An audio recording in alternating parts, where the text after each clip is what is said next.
welcome to the At Peace Parents podcast. I'm Casey, and I'm here to empower you in your decision-making as a parent of a demand-avoidant child. My goal is to share insights that will generate aha moments and support your connection with your child. I'm a mom of two amazing little boys, one of whom is PDA, and I've worked with hundreds of parents just like you to teach them how to lead their child out of burnout and find the clarity, peace, and sense of community they need.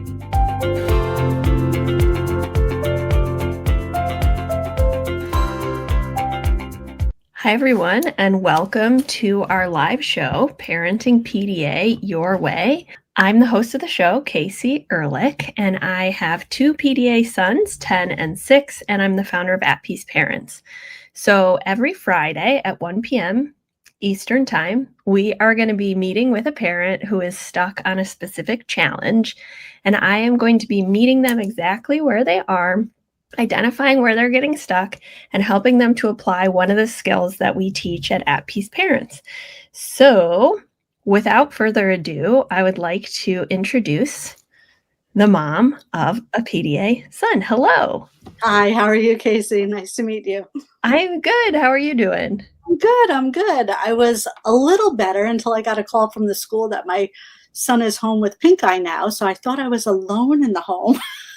Oh, so no. a little like this on the door, just continue on. Yeah, no, we're a live show. Yeah, exactly. If he joins, we will roll with it. Dad is standing by with Hershey Kisses and iPhones for distraction. Nice. Well, thank you for being here, and thank you for submitting your question. Sure. Would you like me to read your question, or do you want to state your question? That would be great. You could read it as I send it, and then I could always add on if you want. Awesome. Okay. Going to the same neighborhood friend's home day after day. And if they say they are busy or have a friend over, my son will stalk the home, walk the dog in front of their house, swings to try and see over the fence, plays piano in the yard. Despite offering to go to a jump place or doing painting with mom, he gets fixated on needing to go to their homes. Even every time we come home from the supermarket or a trip, the first thing is to go to the neighbor's house. If I don't allow, the aggression and words begin. Do you want me to read the PS? Sure, you can read the PS. P.S. In regards to the topic above, he even wrote a note once and folded it into a paper airplane to throw over the neighbor's fence and addressed it to the mom.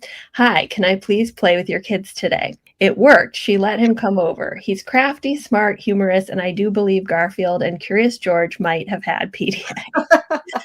I do. If anybody can diagnose and cure Garfield and Curious George, then they will figure out my son as well. So, yeah, I mean, basically, I'll give you a little bit of background history. So, as a little guy, no problems as a baby. Sweetest, cutest baby. As soon as he could walk, he was running. So he was always this, that, never, like, even if he was watching a TV show, constantly on the move. So Yeah. we knew something was up. He was diagnosed very early at about age 4 with ADHD.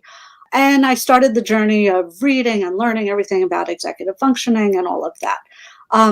At the same time, though, he was so young, but I really felt like a lot of the things I was struggling with weren't the normal. So, for example, if we were driving home from preschool, if I didn't drive down the same block or the same route, he would become so dysregulated. Or if we were taking a different path to somewhere else. So it just always felt to me more than ADHD, but he's so social. He can fit in. He was with the gen ed kids, with the gen ed classes, with the gen ed camps, and all of that.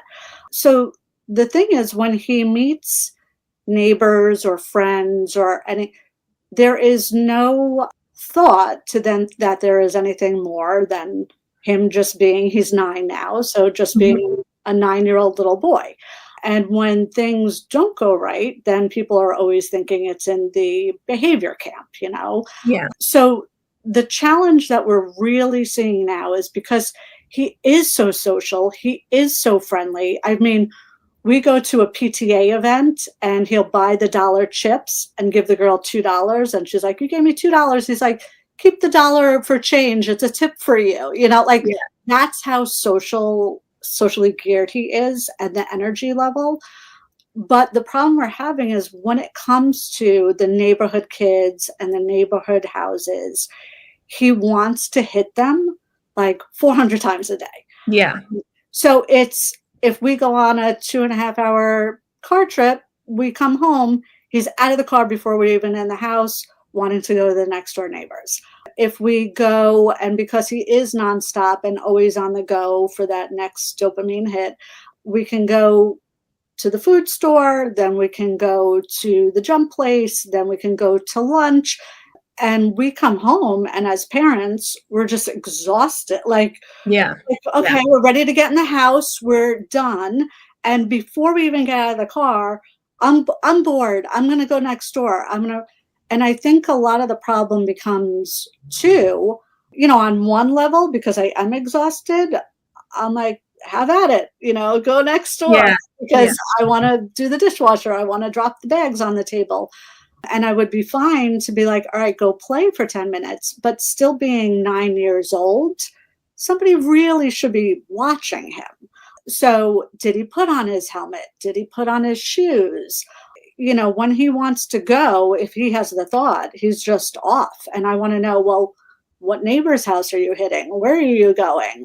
And, we've had some neighbors like, oh, please tell not to touch my Mickey Mouse or not to touch my lawn ornaments, or because he really will kind of get cringy and be looking in every window. And despite us saying, hey, you knock or ring the bell, count to 20. And if somebody doesn't answer the door, either they don't want to come or they're not home. And then you move on. You don't wait there. So we try to teach social norms, and we've tried to get into how to do it, or even that it is cringy. And sometimes people just want to play with a different friend today and not always the same friend, or maybe they have family over. But he doesn't care. I don't care. I'm just going to go see. I'm just going to go see if they're home. It's okay. I'll be right back. But we're going to eat soon, or this or that. And, I'll be 5 minutes, always with the excuse. So trying to get him to understand that we come in after activities, we maybe take a break. He wants none of it. And so we're really struggling with this, how to have him understand that it's really not socially acceptable to ring a neighbor's bell 6 times a day. He is an only child. He is super social, but he has a lot of activities. But when other people are filling it with a downtime for a minute, and we offer the screen, we offer the, why don't you come in and play piano? Why don't you? And he's such an extrovert and just wants out. Yeah. Yeah. Sounds similar to my older son, Cooper. Okay. So let's break this down into digestible bits so that we can try and get some clarity together. Okay. So this is my perspective on how I understand the dopamine seeking and the sort of ADHD-like behaviors that aren't quite the same as ADHD. Right. And also this confusion around social skills, because he is so adept at understanding social communication and interacting in a lot of ways. Right. So the first piece is he is seeking safety through dopamine to distract from this underlying perception of threat that's there all the time for most of our PDA children, especially if we have the accumulation over time, right? So there are 4 states that are regulating to a PDA-er. Another safe nervous system is going to be the top, no matter what. Another safe nervous system. Yeah. And it's not the same as like attachment or attention or clinginess, where it's like you can give them 2 hours of your undivided and then they're sort of filled to the brim. And they can go off and do something else. It's more, I have a nervous system disability. My brain is constantly perceiving threat. I feel physical discomfort in my body.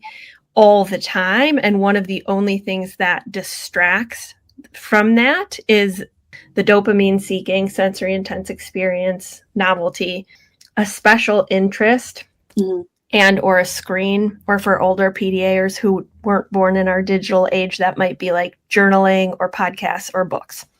So for him, it sounds like he has a triple whammy kind of with the neighbors, where it's like they're novel. So there's like dopamine and excitement. It sounds like my older son, his special interest is other kids. And then third, they probably represent a safe nervous system. So you have like 3 out of the 4 things going on, which is going to just be driving him to want to be with them. Engage, right? So that's the awareness piece. So let me just pause there and ask you if that feels accurate to you. Yeah, definitely. Most of the homes have more than one kid in them. They often have friends. They have toys. So there's usually always something novel there. And because they are familiar, he's always asking me, are they a stranger? Are they a safe? And I'm always like, no, they're, because I know the parents well and everything. So I do think there's the safety and also, the novelty factor. So very on par. Okay, great. So the next piece of awareness we want to remind ourselves of, and I have to remind myself of this too, because it can appear counterintuitive or like hard to believe, because our kids are competent in a lot of ways. So often we're thinking about trying to teach our kids skills, our PDA children and teens skills, so that they won't do the thing that is embarrassing them or us or causing challenges in the neighborhood. And we want them to be successful. So we focus on rational explanations or trying to teach the skills, right? That's like the conventional wisdom. Yeah. And it doesn't mean we shouldn't be doing that, but I always think of our PDA children of not necessarily lacking the skill, but not being able to access the skill because of the part of their brain that they're in. Right.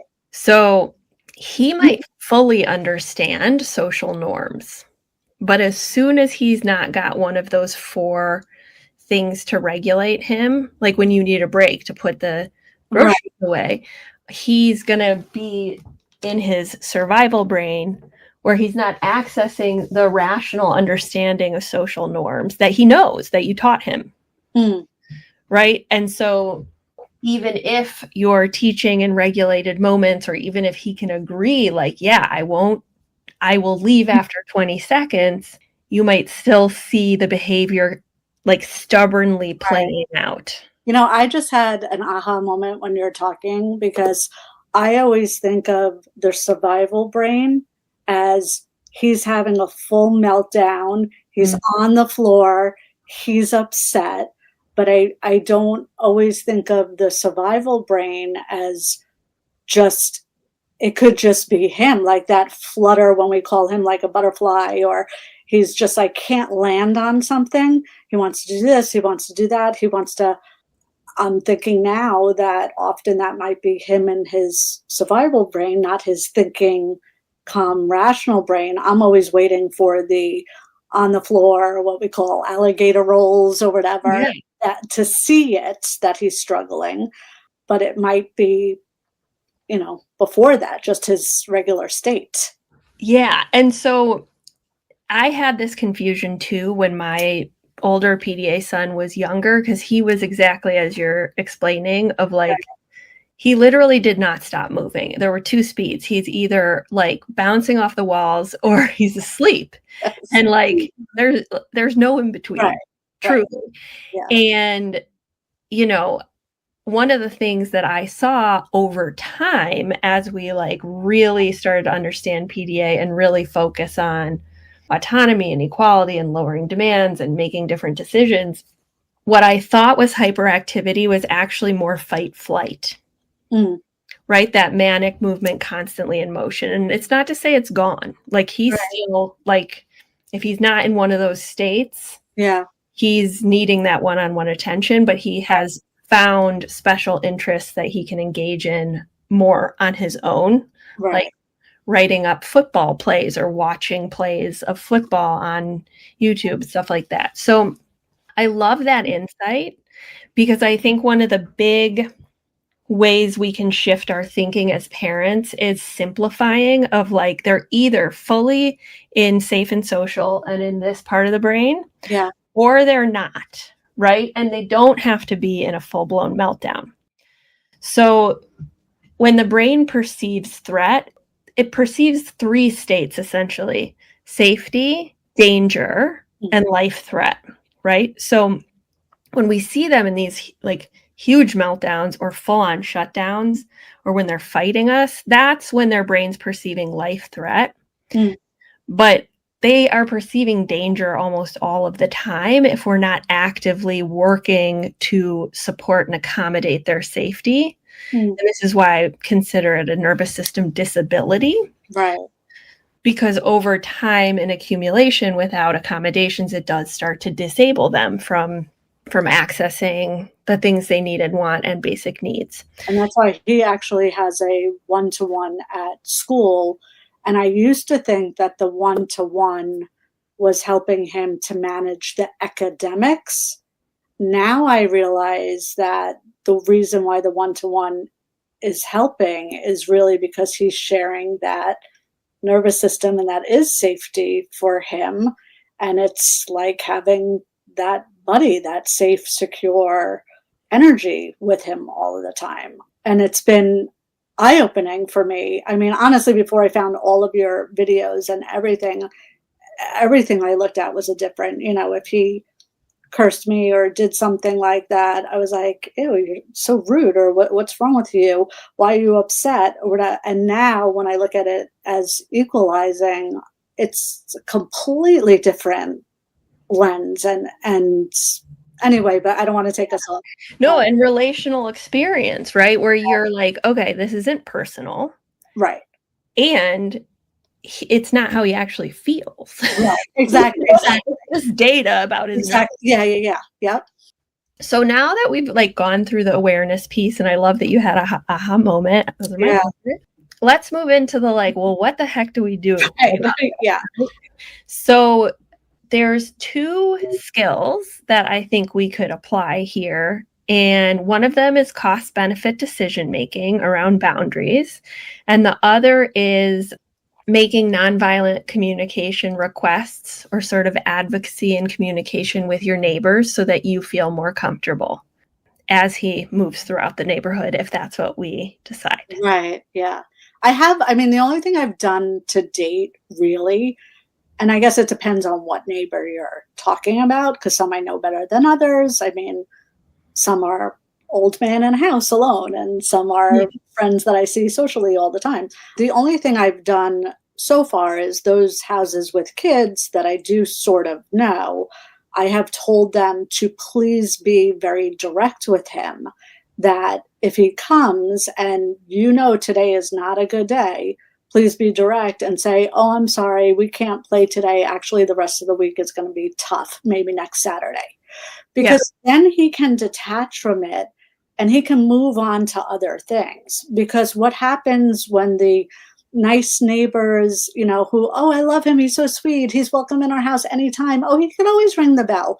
Well, when they say things like, she has a game and maybe we'll be back after dinner, or we'll see maybe around 6 o'clock, because I've asked him to be specific back and say, oh, so maybe later, or like 6 o'clock or something like that. I'm trying to gain those skills.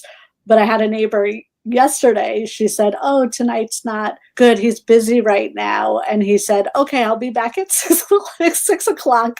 So she's like, he has definitely a career in sales. Yeah. That's the only thing I've done so far, is to say, please be direct, because he will literally set the microwave and be waiting for 3 hours. He might play his iPad, but he won't want to come to the store with me. He won't go to the park. He won't do anything else. And it's sad, because sometimes then they decide to go out to dinner after a game. They don't come back at 6 o'clock. Yeah.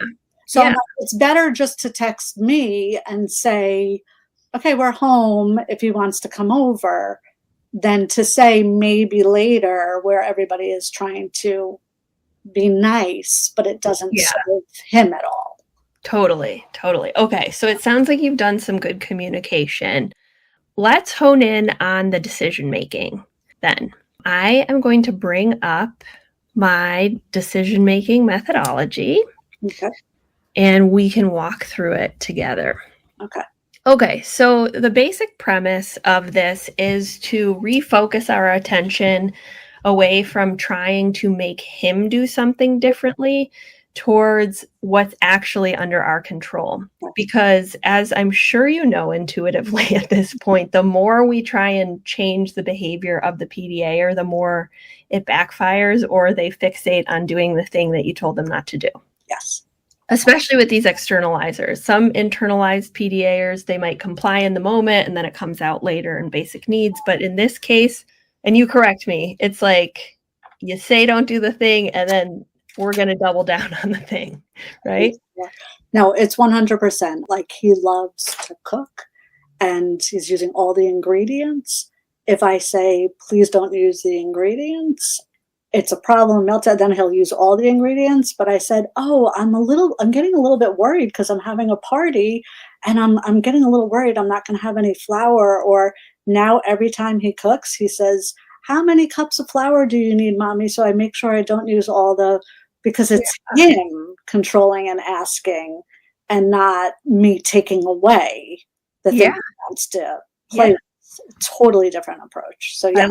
I love it. Okay, let's start with your constraints. So those are the things that are not things that you can change in the present moment, like at the drop of a hat. So these would be, I'm a single mom, or both my husband and I work outside of the home, or I have 3 kids, or we don't have any family nearby, just anything that would shape our decision making. Well, I mean, so it is just my husband and I that are really here. We don't have any local family. Everybody's out of state or at least 45 minutes away. So it's just our husband and I. We do a lot of things together as a 3 family. Mm-hmm. So I feel like it can constrain the exhaustion. Just like after half of a day, we're both exhausted. We're not after the jump place and and we want to just come in and decompress, and somebody's going to have to go to him on a bicycle or to the neighbors if he wants to go. So yeah, that's a good constraint to name, because there isn't another potential focus inside the home of social interaction, another child. So you mentioned like trailing on a bike. So like another constraint would be like, my husband recently had back surgery and he can't go on a bike, so it's only me, or just anything that would constrain our options of what's under your control. I mean, working sometimes. So he comes home from school and he's ready to always go out, and we still might be working. So that's relevant more for my husband than I right now, because I have flexibility.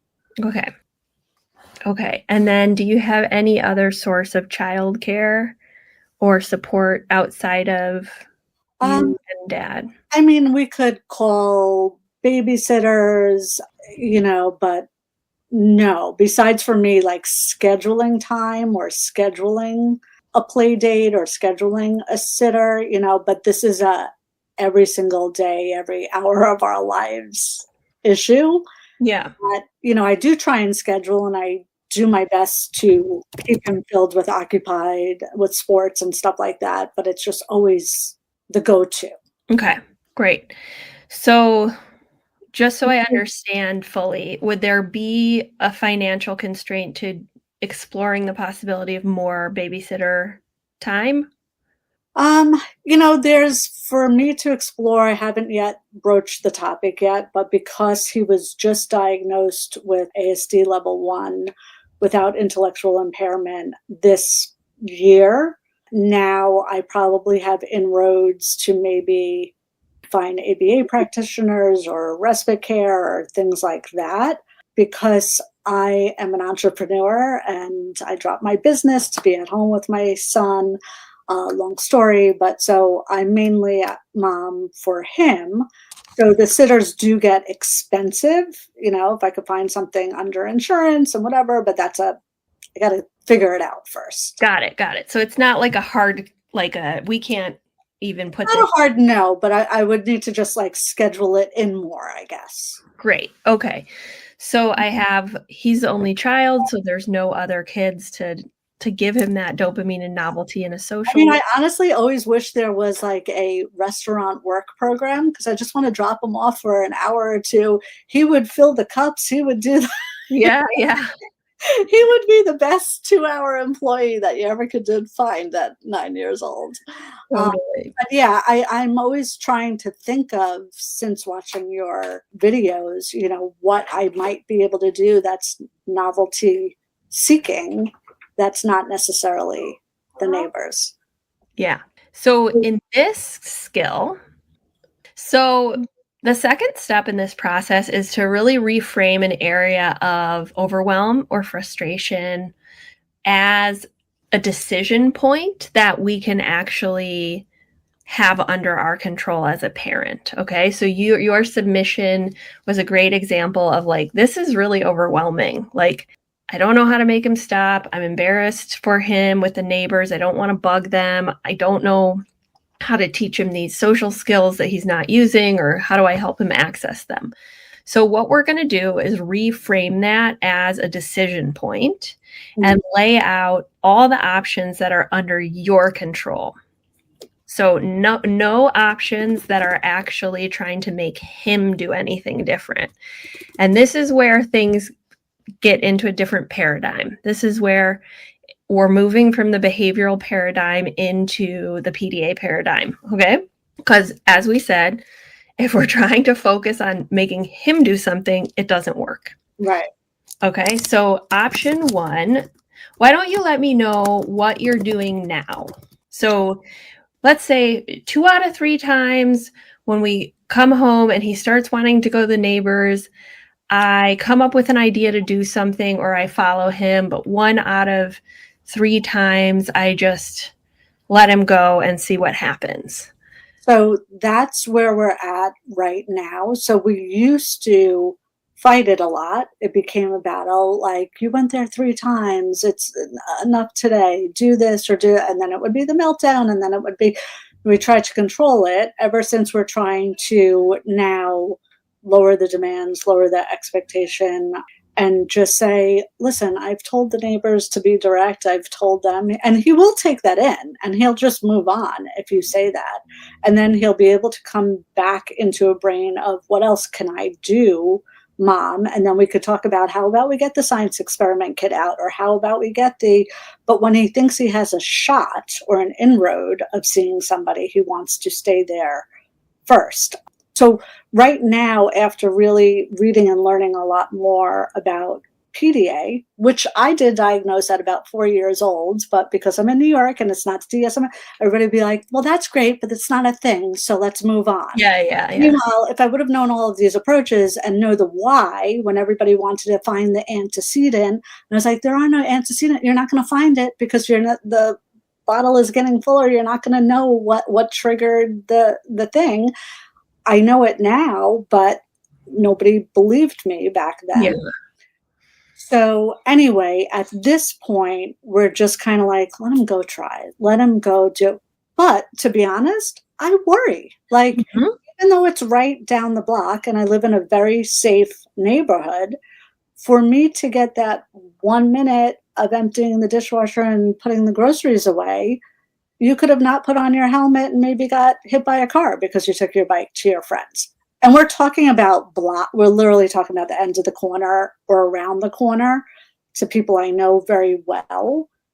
But it does worry me. So that's what I am doing now. But you're exhausted and worried. Yeah.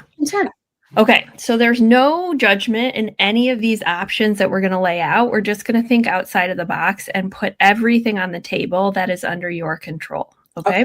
So it sounds like right now you're giving pretty full autonomy to check out if neighbors can play, right? Yep. So I will say, where are you going? And he'll tell me the name of her friends. And I said, well, then when you get there, if they can play, their mom has to text me. And that's the way it works. Okay. And sometimes he gets in. Sometimes he gets lucky. Now let's go through other possibilities. You could, so I just want to address, there's two main worries here, right? One is his safety, even though you live in a safe neighborhood. Mm-hmm. You mentioned the helmet, all of that. The other is the like negative social feedback, or not wanting your neighbors to think your family's weird, which all of us have. Don't we ever do anything with him? Yeah. Why is he not? They enroll him in something. Why don't they bring him to the jump? Yeah, we're doing that. We already did that 12 times today. Okay, so we could continue with...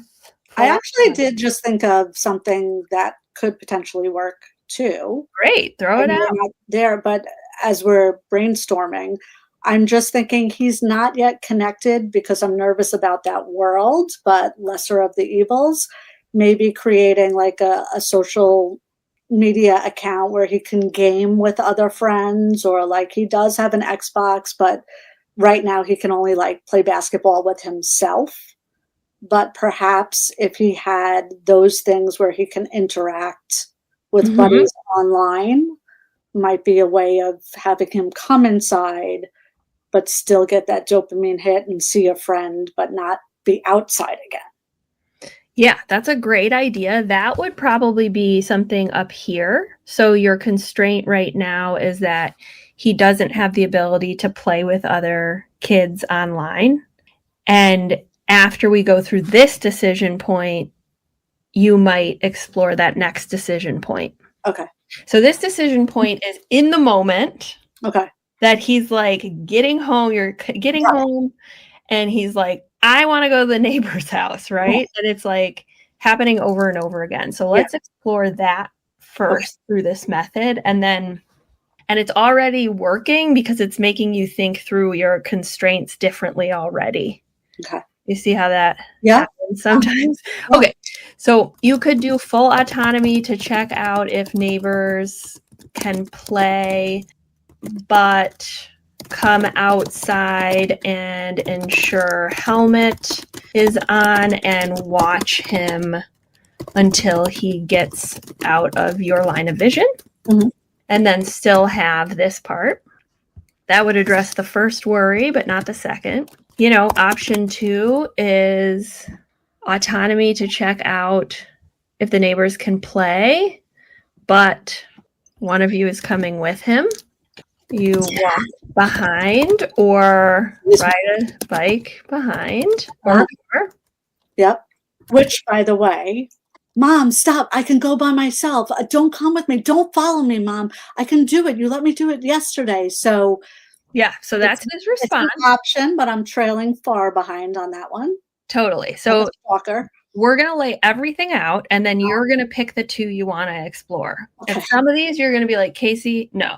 Right. Some of these, though, might spark ideas and or help you see it from a different angle. Okay. So we're just like totally out of the box here. It could be, in terms of setting boundaries, what that means is deciding what you're going to do, not what he's going to do, right? So you could say no, he might still go. Right. But you could, lock his bike in and he has to walk, and you would, text the neighbors and tell them he can't come over, right? This would be like the firmest boundary I can think of beside like restraining him. Right. I mean, I have said that to him sometimes. I've not said it like, if you go out of this house, I will tell Miss whatever that you're not allowed in, to stop. But yeah, all of those are going to result in a meltdown. But yes, I could prohibit it or... Yeah. And so the tweak there would be, rather than saying, if you do this, I'm going to do this, it's more, I'm just doing this for your safety and well-being, regardless. Right. Because that's how we distinguish between boundaries and like behavioral approaches. Mm-hmm. Behavioral approaches are, I'm doing this so that it changes your behavior and you learn to do differently. Whereas boundaries are, I'm making this decision as a parent so that you are not in harm's way. Right. Does that make sense? Yeah. We've thought about, Dad and I, of doing like a boundary, because we did this with ice cream, because ice cream was every time we went out to dinner, or every time we were at home, or the ice cream truck came, so we made Saturdays only for ice cream, and now he knows Saturday. And sometimes we could switch. Okay, if you want ice cream on Friday, that's Saturday's ice cream on Friday. But it's worked well. And we've thought about doing like a night of the week or something as a boundary to friends' houses.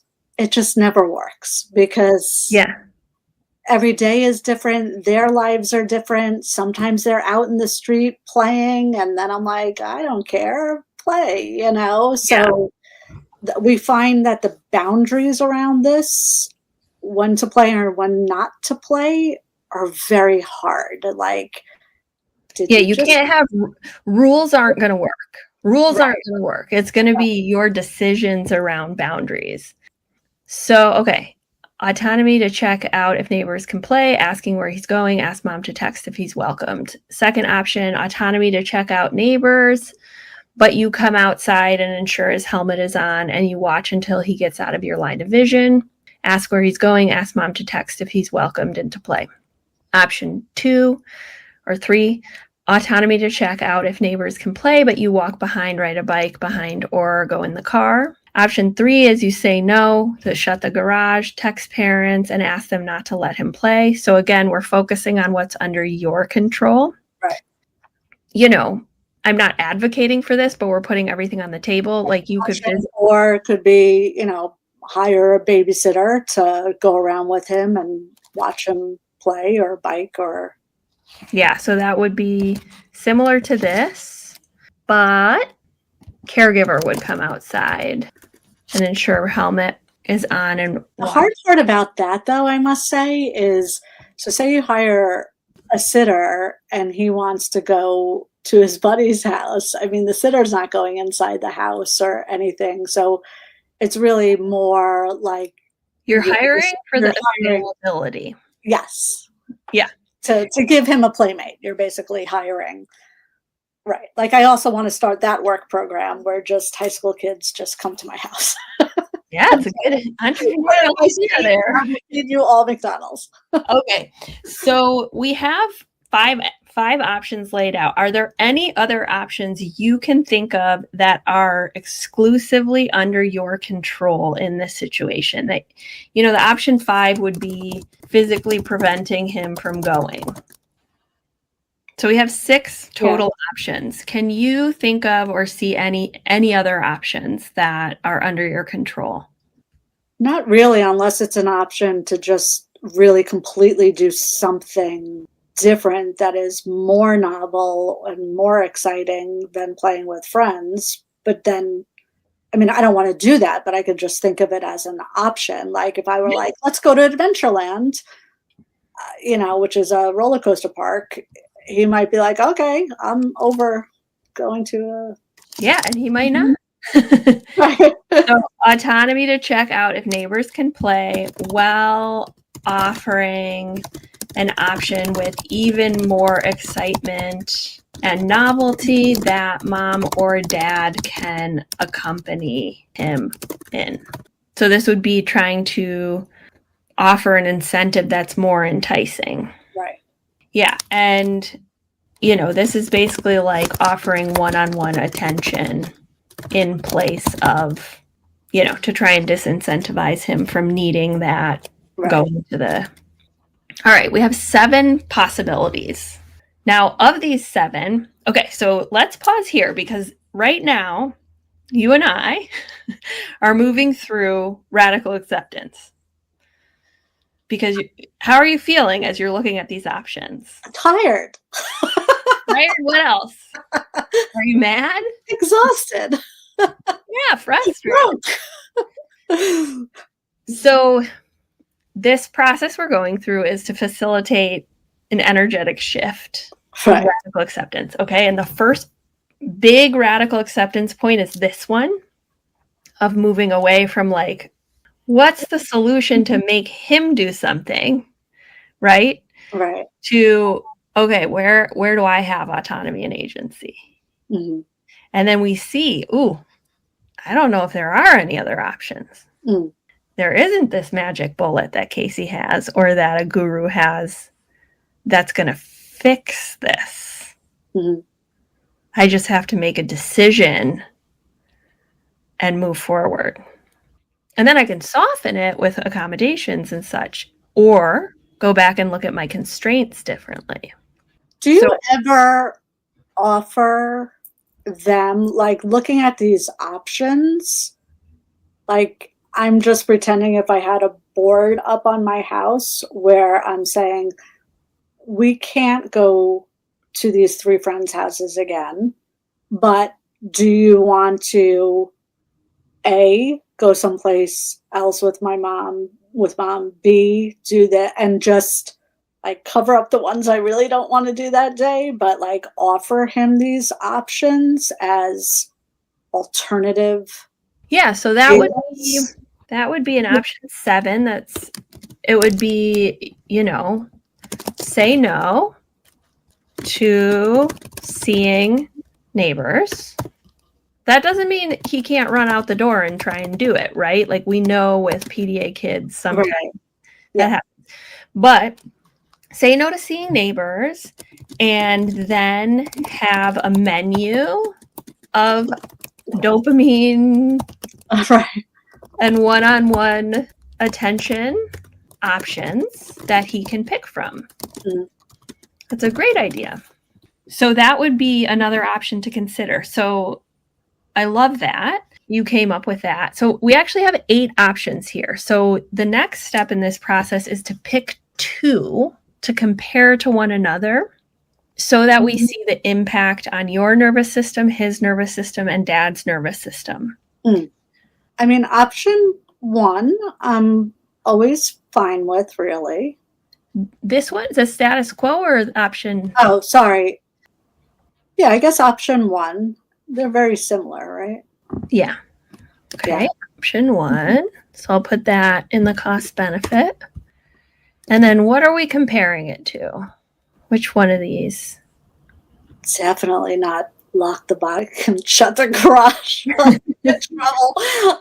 I mean, I'm sure people have done that before and tried that. So yeah, I already know that doesn't work because restricting it does not work. I guess the last one where maybe a list of options that he can pick from. Love it. And I'm do it.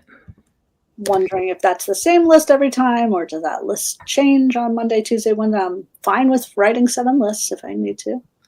Yeah. Okay. Let's go through this method together. Okay. So here we're considering the whole family system. And what we're going to do is we're going to start in column 1. And we're just going to look at the impact on each person's nervous system. So I'm going to ask you to populate cost and benefit with me, either by saying no cost or benefit, low cost, medium cost, or high cost, or to the benefit. So I'm going to walk you through it so you don't have to just rattle it off. Okay. So option 1. We're giving him autonomy to check out if neighbors can play, but we're coming outside to make sure his helmet's on and watch him until he gets out of your line of vision on the bike, still asking where he's going and requesting that the other mom texts if he's welcomed in to play. Okay, so this option, what do you believe is the cost to your son's nervous system? I'm going to say low because he still has to put on his helmet. I'm watching him. But at least I feel he's safe. Yeah, so he has full autonomy to make the decision, but he loses a tiny bit of autonomy when you're making him do the helmet and getting him in the line of vision. But overall, it's a low cost. Saying about the declarative book, which I've read, and now I say things like, what thing can't we forget before you go on your bike so that you're safe with your head and everything? And he's like, I know, I'm going to put on my helmet, which is so much better than put on your helmet. Yeah, so you've already like another place where we could be adding a drop, we're taking it away. So you're doing great. So what's the benefit to your son's nervous system of this first option? He gets to do what he wanted to do when he wanted to do it. So would you say that's a low, medium, or high benefit to his nervous system? High.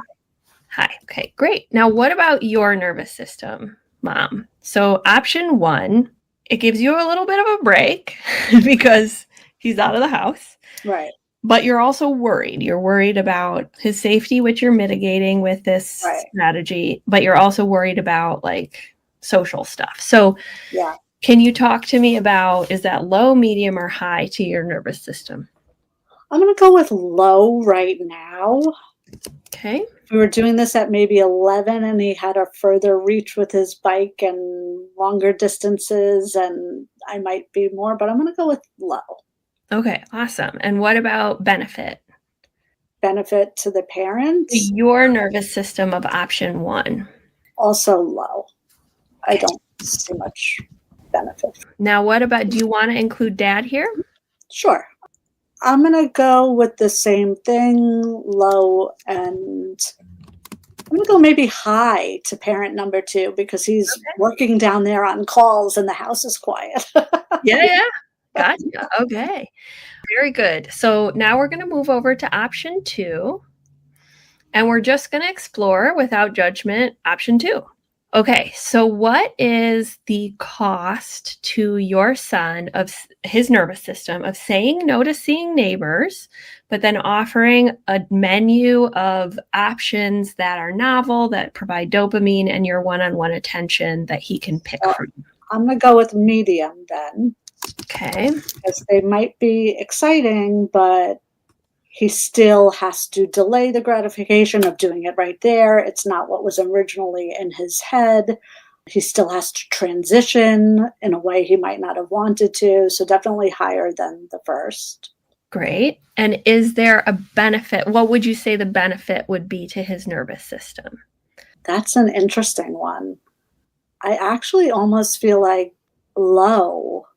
I know once he gets to the thing, he'll be excited to do it. Oh, wait, but that's the cost of it. So, for example, the benefit is your one-on-one attention and autonomy within choice. Right. So we're trying to understand like kind of 2 things at play for him. The cost, which is the loss of autonomy about seeing neighbors, which is a medium cost. And then from your perspective, is there a benefit to his nervous system of option 2? I mean, it's easy for me just to pick the medium, go with the medium, but I think it's medium to low. Okay, great. All right, now what about you? Cost to your nervous system of option 2? It's probably high. Now I'm spending more money. I have to do yet another thing after doing a lot of things. I have to hope he's going to transition, hope he's going to like what we picked, hope he doesn't still want to go to the friends when we get home. So it's high. Yeah, a lot of executive functioning for you too, of coming up with new stuff all the time. Right, yeah. Which I'm sure you're doing anyways. Yeah. So is there a benefit to your nervous system because he's not out in the neighborhood bothering the neighbors? Yeah, it's a high benefit too, because whenever he is with me or whenever I can see, I can relax because I know how to give him that safe nervous system. I know he's safe. I know he's not around a stranger. I know that he is coming back. I know that he is leaving, so it's also high. Okay. Now, what about Dad? We'll go with medium. Since Dad is the primary breadwinner these days, he's paying for what we do. So we're going to Adventureland. Okay, so does that impact his nervous system though? Like, does Dad get dysregulated when you spend money for whatever reason? No. Okay, so maybe low. We'll go with low. Yeah, this is like exclusively through the nervous system lens, and it can intersect with finances, but not always. Okay. Right? Okay, so benefit to Dad. He's also at a win because either way, he can focus on his job. Yeah. Okay. Next step is I'm going to compare the costs and benefits and each column, and then we'll look at them clearly in a comparison. Okay. So here for option 1, we have a net benefit to the PDA or his nervous system. We have a wash. So for those of you watching, that just means it's low and low. So they kind of cancel each other out. It's not more one or the other. Oh, wait, are you looking column to column? No, I'm first doing option 1. Yeah, so I'm here and I'm comparing first the cost to the nervous system of the PDA to the benefit. Okay. And so it's high versus low. So we got a net benefit because it's more. Got it. And then here we have low compared to low. Got it. So it's a wash. Okay. Like they cancel each other out kind of. Right. And then we're on to dad. So there's a low cost here versus a high benefit here. So we have a net benefit to dad. Okay. So we did column 1. Now we're going to do column 2, and then we'll look at them in comparison to one another. Okay. So over here, we have option 2, saying no with a menu of dopamine and one-on-one options. There is a medium cost to your son's nervous system and a low to medium benefit. So here I would say a slight net cost. Here it's high and high, so it's a wash. And then for dad, we see a net benefit. Okay, so now we can look with clarity at these 2 possibilities that are under our control and compare what it looks like for our family system. So what are you seeing here? To go with option number 1. Okay. So there's 2 possibilities. We can either pick one of the options and experiment consistently for whatever time period we want. Right. Or we can come back here to the constraints and see if there's anything we can shift. So where is your intuition guiding you?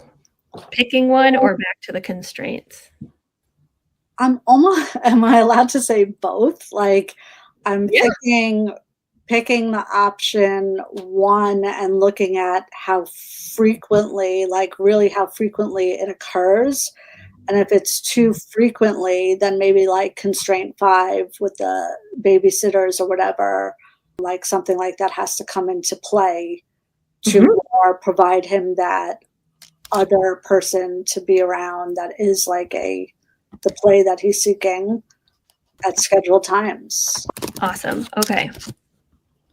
So you've made a decision. Now, where we can sort of operationalize this is decide the steps. So I always encourage parents to experiment consistently and, like you said, collect data or observe. And you went to that intuitively. So do you want to maybe give yourself 2 or 3 weeks and then reassess the constraint of the caregivers? Yeah. Okay. Which sounds better, 2 or 3? 2 sounds good at this moment in time. It's pretty neutral, got all the activities the way they should be and all that. So I think that's fine. Okay. The other place you have some agency is communicating with the neighbors ahead of time. So that if you're doing this one, then here we're addressing the first worry about his physical safety. The second part of your worry was what the neighbor's going to think. So maybe moving towards a more formal communication of, hey, my son just got diagnosed with ASD. He really loves playing with the neighbors, but he requires direct communication. So here are some things you could say, like to make it easier for the neighbors. Yeah. And then we have sort of your next right step. And here, what I hope going through the method will give you is also releasing the idea or energy that like you should be able to figure out some strategy that would make this not be happening. Right. Does that make sense? Yeah. And I think with that communication, I really do need the formal communication now, because they need to know in a normal situation, maybe in a couple of hours or maybe later tonight, they do not realize that he literally is coming home and getting stuck to the exclusion of anything else that could be fun with the family or with another play date or whatever, getting stuck in that moment, and we can't move him out of it. Even if I gave him that option board of, hey, do you want to paint with mom? Or, hey, do you want to go to the library? He's so stuck in there. So without the formal communication to them, that it's not an option to say maybe later, just say no. Just say no. And then you can text me later if maybe later becomes maybe now. But not really even that option, because we will be home at 8 p.m., then puts him into, he's not considering anything else that the family, so I don't know what they're ever going to say. So maybe we could say, maybe no, we can't play today. Right. Period. We can't play today. That's it. Because if they say 8 p.m., and then we know he has karate at 6 p.m., he might not be able to go back there at 8 p.m. or 8 p.m. If you have a kid who's in middle school or high school, 8 p.m. is not an issue. My son's asleep by 8 p.m. So, if they get creative other than no, it becomes a problem for him. Yeah. So this might be a good conversation to have, if you can, over the phone. Yeah. Just so it doesn't come across as you trying to tell them what to do. I know. Just sharing like, hey, Sally, like, your flowers look awesome. Really like that Halloween ghost you got going on. I like your Halloween ghost. And my son just got diagnosed with autism. Right. And we're figuring things out. So one of the things I've noticed is that my son gets into panic attacks when he is unsure if another kid is going to be home later or if they maybe can play. So we've noticed that really direct communication without worrying about diplomacy is actually the best thing for him. Yes. Yeah. So you can say, no, we can't play today, period. Yeah. How does that feel for like your plan? Yeah, no, it has to be done, Yeah, these are uncomfortable conversations, but they're also connections that we're making with our neighbors. Yeah, I mean, it's hard for me. Like, I've not really told anybody about his diagnosis because I'm always it's hard. I'm always like, that's his story. That's like when he's 18 but there's a very real like safeguarding and people understanding why behavior might seem a little bit different than, what you're used to. So it's hard for me, like because people come with preconceived notions too. And I'm going to be blunt, don't want to also hurt his chances of playing with friends that he might not even know yet. But because you live on my block, it's only a matter of time till he finds you or your children. Well, you should always follow what feels right to you.